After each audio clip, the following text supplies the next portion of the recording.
बिस्मिल्लाहिर्रहमानिर्रहीम। हमारे पास एक्सेल के कॉलम के अंदर 7090 एंट्रीज़ हैं और करना यह है कि इनको 30 कॉलम्स के अंदर इक्वली डिवाइड करना है। 7090 डिवाइड बाई 30 बनता है 236.3। इसको राउंड अप करेंगे 237। तो पहले हम ये करेंगे 1 से लेके 30 तक नंबर्स लिख लेंगे।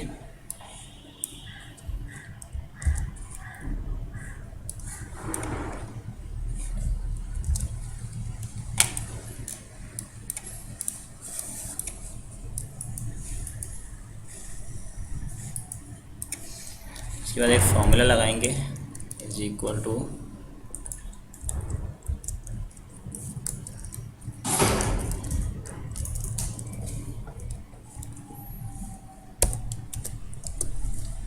इस फार्मूले से हमें हर नए कॉलम की स्टार्टिंग एंट्री मिल गई।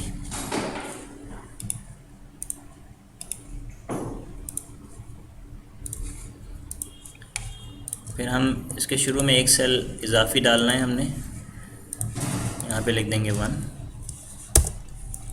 अब इन तमाम वैल्यूज़ को हमने एक रो इन दो कॉलम्स को 2 रोज़ में रखना है। तो शुरू के 2 रोज़ हमें खाली करनी होंगी। इंसर्ट शिफ्ट सेल्स डाउन, फिर इंसर्ट शिफ्ट सेल्स डाउन, फिर इन सब को कॉपी करना है।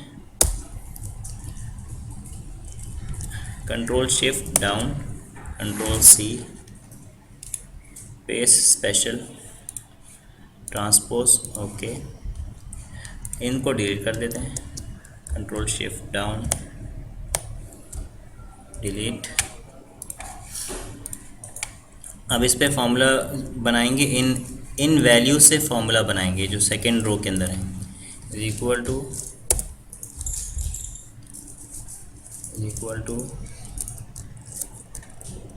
ए कॉलम नेम, इसको क्लोज करके एम्परसेंट स्ट्रिंग कॉन्कैट के लिए इस्तेमाल होता है, और नंबर लेंगे यहाँ से एंटर।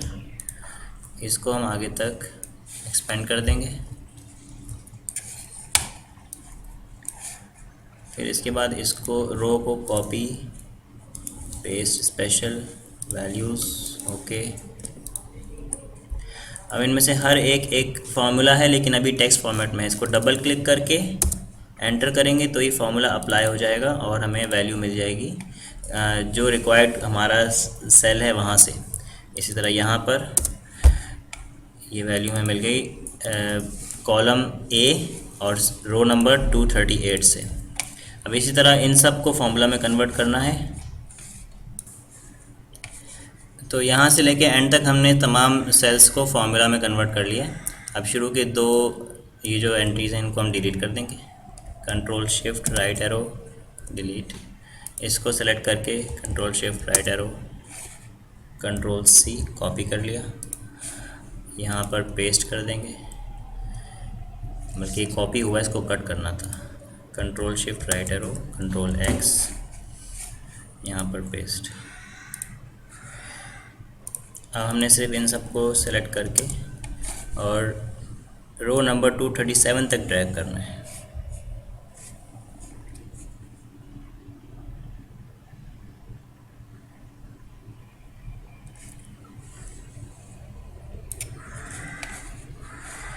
अभी जो एक्स्ट्रा ये जो ज़ीरोज़ आ रहे हैं असल में ये इसलिए है कि हमने राउंड अप किया था 236.3 को 237। तो यहाँ पर कोई एंट्रीज़ नहीं होंगी हमारे पास, ये ब्लैंक होंगी।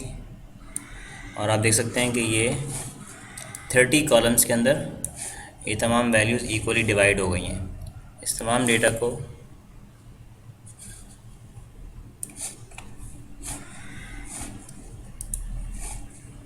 Copy paste special values okay, और इस कॉलम को हम डिलीट कर सकते हैं। इसको अगर मैं आपको थोड़ा सा जूम आउट करके दिखाऊं तो ये डेटा हमारे पास इस शक्ल में आ गया। और असल में ये डेटा हमने जो बनाया है वो एक विकी साइट के अंदर यूज़ करने के लिए बनाया है, लेकिन ये टेक्निक आप और भी किसी भी किस्म के डेटा के लिए इस्तेमाल कर सकते हैं। जज़ाकल्लाह खैर।